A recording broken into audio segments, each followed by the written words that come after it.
La salud es un bien público y es un derecho fundamental, como dice Altagracia Ortiz en su libro en varias ocasiones. Escribió recientemente que se llama El comercio del dolor, donde los pacientes dejaron de ser pacientes para convertirse en clientes.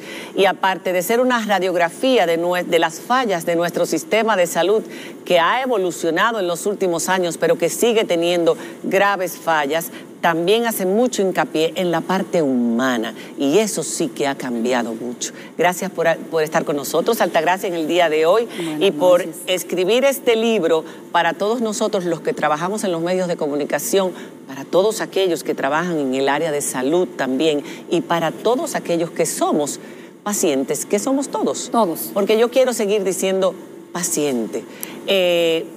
Antes de tocar dos o tres de los temas más importantes por el tiempo que tenemos en televisión, hay uno que a mí me llamó la atención en uno de los primeros capítulos. Llevo ya casi la mitad del libro leída, y es donde tú dices que en la ley 8701, que es la ley de seguridad social, donde está también la ley de salud, se tomaba en consideración que la atención primaria debería ser la puerta de entrada, lo primero que el paciente tenga como acceso en un sistema de salud básica, familiar. Hace más de 50 años, cuando Alma Ata, que se proclamó que la atención primaria debía ser eso, donde se resuelve más del 50%, casi el 80% de los temas de salud, pero la guerra de intereses. Exacto, entonces explícame, ¿qué es lo que ocurre? ¿Cuáles son las consecuencias para el paciente, para que el paciente entienda o la persona entienda qué es el sistema de atención primaria, de qué lo libraría, cómo lo ayudaría y por qué eso no se ha terminado de dar en nuestro país? Aquí se han hecho muchos estudios, muchos diagnósticos en el país, se han pagado consultorías internacionales para eso justamente. En la pasada gestión el doctor Pedro Luis Castellano intentó, y el gobierno pasado intentó, no se ha podido porque hay una guerra de intereses. Los especialistas no quieren. El colegio médico dice que se comience por el subsidiado, no por el contributivo. El gobierno no ha puesto suficiente, los gobiernos, no quiero particularizar, los gobiernos no han puesto suficiente atención y voluntad para comenzar. ¿Qué pasa con una atención primaria robusta? Que el médico, que el paciente no tiene que ir, el paciente o el cliente, como yo planteo en mi libro, no tiene que ir a un centro de tercer y cuarto nivel porque lo atienden en un centro de atención primaria. Tiene un problema de salud. Se desahogan los hospitales en esas esperas interminables desde las 4 de la madrugada. Por supuesto, las grandes filas bajan. No es necesario tener un cuarto nivel, un tercer nivel lleno, un centro especializado lleno, porque usted en la unidad, pero tiene que ser unidades de atención primaria o un primer nivel robusto. No es para mandar a la gente ahí donde no haya nada, no es a un cuartito pelado. Entonces eso necesita una voluntad política fuerte. Y aquí todo se recibe a través de emergencias en los hospitales. Las emergencias. Copadas. La gente no va a la consulta, por ejemplo, en las huelgas médicas de ahora, pues la gente se va por la emergencia y evade y va por ahí. Claro. Entonces es una consulta disfrazada de emergencia. Que para los médicos también es una gran pesadilla. Exacto, porque tienen las emergencias llenas y hay muchas quejas. Leía una en tu libro de un paciente que estuvo 3 días en una emergencia sin que le tocaran. Sin que lo tocaran. Así es. Altagracia, antes de empezar a adentrarnos en el libro, yo quisiera que tú dijeras brevemente cuánto tiempo tienes tú cubriendo la fuente de salud de este país para la gente que no te conoce. Y leía yo aquí el caso de Joaquina, que dijeron esa caraja se iba a morir como quiera, un médico lo dijo. ¿Cuál es el caso de todos estos que más te ha impactado, por el que finalmente pudiste escribir este libro, te inspiraste a escribir este libro? Bueno, más de 20 años, no lo voy a decir todo, una vez María Cela lo dijo, pero no lo diga todo. Para que no te adelantes. Más de 20 años cubriendo solamente los temas de salud para el periódico Hoy. La motivación del libro para mí es importante, o sea, los periodistas vamos mirando historias, contando historias, mirando el dolor, y uno puede hacerse inhumano, deshumanizarse, que no te duela nada, o puede, como yo decía en la puesta en circulación del libro, llorar muchas veces escribiendo una historia de impotencia, de dolor, de rabia. El caso de cualquiera de los nombres de las historias, ahí está, por ejemplo, eso fue un especialista y eso es un caso real, que la señora murió y murió de una cirrosis hepática y el especialista dijo, porque la caraja se iba a morir como quiera. A los familiares cuando fueron. No, lo dijo en una reunión médica y yo tuve acceso. Wow. Esa caraja se iba a morir como quiera. O la pobre adolescente de 16 años. O la adolescente de 16 embarazada. Exactamente, que fue un calvario, un verdadero calvario, y murió ella, murió su niño. Murieron los dos, fue 4 veces al centro y la mandaban de vuelta a su casa ya con 40 semanas. O la otra, que sé, porque el libro toca, son 35 capítulos y el libro toca muchos aspectos. Toca, por ejemplo, cómo en el comercio del dolor, en esa deshumanización, en esa mercantilización de la salud, el médico también es víctima porque el médico tiene 4 empleos. Un médico con 4 empleos, con pacientes aquí, con pacientes allí, él cuenta. En el capítulo 9, por ejemplo, se cuenta el de una paciente que cuando iba a su endocrinólogo, era un endocrinólogo, él nunca sabía lo que ella tenía, nunca conocía su historia clínica. Entonces, María Cela, este libro, El comercio del dolor, es un grito, es un llamado, es un grito, yo diría, que lo puede tener cualquier periodista del área, puede ser, por ejemplo, mi colega Doris Pantaleón. Excelente periodista, cualquier otro de nosotros que tiene una situación que lo ve todos los días. Nosotros, yo digo, vamos a dejar de ejercer ya la carrera hasta por un tema de edad y no están resueltos los problemas básicos de salud de este país. Pero han mejorado, los hospitales han ido mejorando. Bueno, hubo unos años donde estaban casi todos intervenidos simultáneamente, pero ahora tenemos mejores equipos. Y tú pones en el libro también los celos de los pequeños centros privados que se van desarrollando alrededor de los hospitales. Tú hablas también de mafias, de incentivos, de los pagos a los médicos. Es importante, este libro no es solamente un grito, porque el grito lo hemos escuchado a lo largo de los años en los medios de comunicación, en la radio, en todos lados. Este pone el dedo en todas las llagas, porque son muchas llagas. Pero vamos a hablar de algunas de esas llagas. Vamos a hablar de esos incentivos y de esos pagos, y para que tú mandes a un paciente a hacerse un estudio en dólares, en pesos, en viajes a médicos, por medicamentos, etcétera. Ese capítulo trata de hace acopio inclusive de una serie que hizo mi colega Doris Pantaleón para el Listín Diario, donde ella, señores, recibió hasta amenaza, en el caso amenaza hasta de muerte, y para que tú dejara de escribir esos trabajos. Mira, muchacha, y ese en el caso de los ortopedas.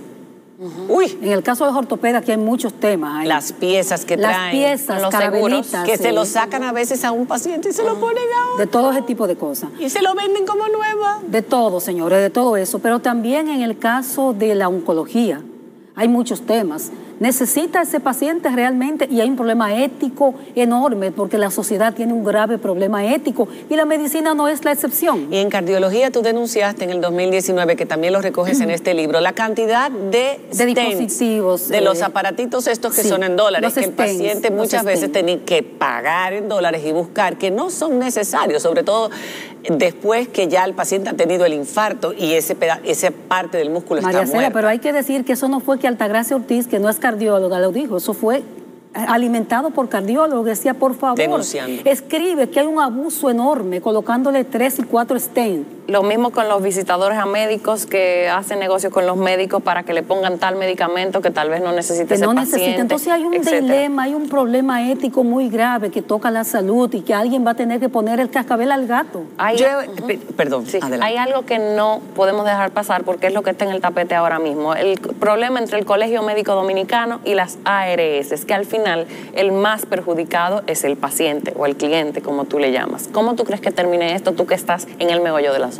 El paciente está atrapado entre esa guerra de intereses, porque al fin y al cabo es una guerra de intereses lo que hay. De parte y parte. Y uno se pregunta, ¿a quién es que le preocupa el paciente acá? ¿Al médico le está preocupando el paciente realmente? Yo pienso que la intención del colegio médico es válida y es muy buena. Y el que está dirigiendo el colegio médico, el doctor Sanencaba, es un hombre auténtico, que le duele este país. Auténtico. Ahora, ¿qué hay de por medio? Hay 56 sociedades médicas especializadas. 65. Si tú a esas 56 sociedades le pusieras, mejorara las tarifas, ¿seguirían las huelgas en las calles? Tú dices eliminar las ARS. La decisión de eliminar las ARS y la AFP es de este pueblo. No, pero eso... Pero si habría que eliminarles, el pueblo que lo tiene que decidir, porque María Cela, Y Camila. Pero hay que informarle bien al pueblo de las consecuencias. Aquí hay que informarlo todo, porque una de las cosas que hay en salud es una falta de formación y de educación enorme. Pero además, el pueblo es soberano. Esa ley 8701, señores, había que estar en este país en el 2007, cuando iba a comenzar el Seguro Familiar de Salud, para que ustedes vieran qué guerra se armó en este país para que ese Seguro Familiar de Salud, que no es seguridad social, es un plan básico lo que tenemos. Es un plan básico de salud. Un plan básico elemental que cuando tú vas a la farmacia te dicen eso no tiene cobertura. Tú hablabas en el libro de algo muy importante, la importancia, valga la redundancia, de la supervisión, del control. Porque tú sabes que tú estás criando muchachos y los muchachos harán lo que ellos puedan, los que les permitan hacer. Entonces, en nuestro país, por ejemplo, podemos ver las mafias, podemos ver la deshumanización, los intereses entre todos estos grupos, pero también vemos cómo, y me perdonan los médicos, estaba leyendo con mucho asombro, como más de 5,000 especialidades, acceso a especialidades se consiguieron fraudulentamente, con apoyo de colegio médico en un momento determinado, no del director, en ese momento, del 18 al 20, pero 5,000, o sea que solamente un 1% fueran estudios publicados en verdaderas revistas y hechos por los médicos, los demás hayan sido copiados y puestos en revistas fantasmas. Por eso fue una investigación también sobre para poder acceder a una especialidad, falsificar artículos, falsificar revistas. Y esos son los médicos que están atendiendo después a los pacientes. Entonces, eso es lo grave de todo eso, y eso lo planteé en el libro. Entonces, señores, ese libro es una herramienta. Yo creo que el gobierno, los médicos, el colegio médico, todos deben ver eso como una herramienta para ver qué es lo que vamos a hacer aquí con estos dilemas éticos tan graves, con este tema de los intereses, con el tema de la formación del especialista, de un médico que está atrapado también en un sistema de salud altamente comercializado. ¿Quién es el encargado de regular, por ejemplo? Yo cuando hice la investigación de los temas cardiovasculares, de los stents que se colocaban sin necesidad, pregunté, ¿y quién regula? Y no había quien regulara eso. Porque el médico debe certificarse, no solamente es tener la calidad, hay que certificarse también cada cierto tiempo. ¿Quién regula eso? Las sociedades. Y el Estado. ¿Y cuál es el rol del Estado? Y yo digo en uno de los capítulos, un Estado que no regula. Exacto. Un Estado que no cumple su rol realmente. El rebote es otro tema. Y aquí nosotros hicimos una mesa, ¿te acuerdas? Sobre ello. Que vino la representante de la DIDA, que vino un testimonio. Y nosotros conocemos muchos casos, pero de los más conocidos, aquí tú hablas del caso de Camaño, el papá de Claudio Camaño. El periodista de Puerto Plata. El periodista de Puerto Plata. El joven Magallanes. ¿Cuántas clínicas pasó el periodista de Puerto Plata? Sí, ¿por cuántas? Sí, 4 o 5. O sea, te van mandando de una. Y yo decía, igual pasó este chico, ¿te acuerdas que se desangró en La Vega? Bueno, no era en La Vega, lo llevaron a La Vega al final. Exacto. Y tú dices, pasan de una clínica a otra, pero ¿por qué no se comunican antes de llegar? ¿Por qué no se les envía al centro que es y no los hacen, pobrecitos, esperar una y otra y otra? Y mientras tanto se van muriendo los pacientes. Aquí se habló de que no se iba a permitir, exigir el depósito. En muchos casos. María Cela, hay resoluciones que hablan de eso, pero ¿quién las aplica? Ahí está. ¿Cómo tú supervisas para que eso no ocurra? ¿Quién es que tiene que hacer eso? Está la Superintendencia de Salud, está el propio Ministerio de Salud, son las dos entidades que deberían hacer eso. Ahora, dice el Superintendente de Salud, el doctor Jesús Félix Iglesias, que hay que modificar la ley para tener realmente mucho más poder, jurídico, mucho más poder. Entonces es eso, pero el Estado, señores, debe garantizar, y el Estado no está para garantizar solamente la salud pública, es la salud del país, salud pública como entidad, todo salud lo que colectiva. Es la salud colectiva. Entonces uno nota a veces que la salud pública estaría como para los hospitales, no, porque aquí hay diabluras en hospitales y hay diabluras en clínicas. En la que muchas veces los mismos médicos se ven de manos atadas y no pueden hacer nada. Porque no son todos los médicos, no podemos generalizar.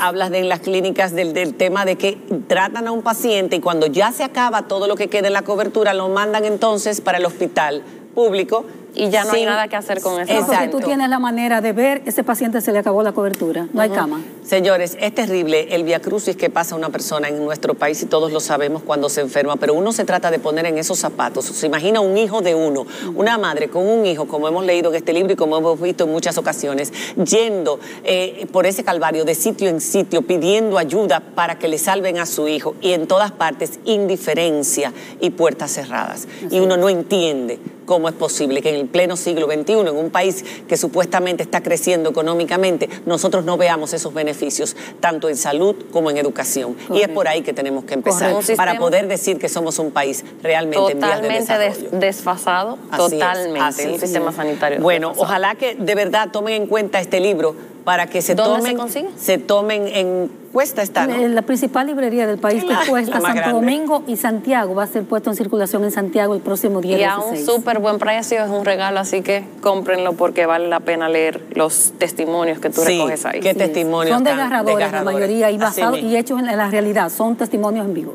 Gracias, querida, por haber estado con nosotros. Enhorabuena, Altagracia. Hacemos una pausa. Daniel Santa Cruz. Maravilloso, Daniel Santa Cruz. Cuando regresemos.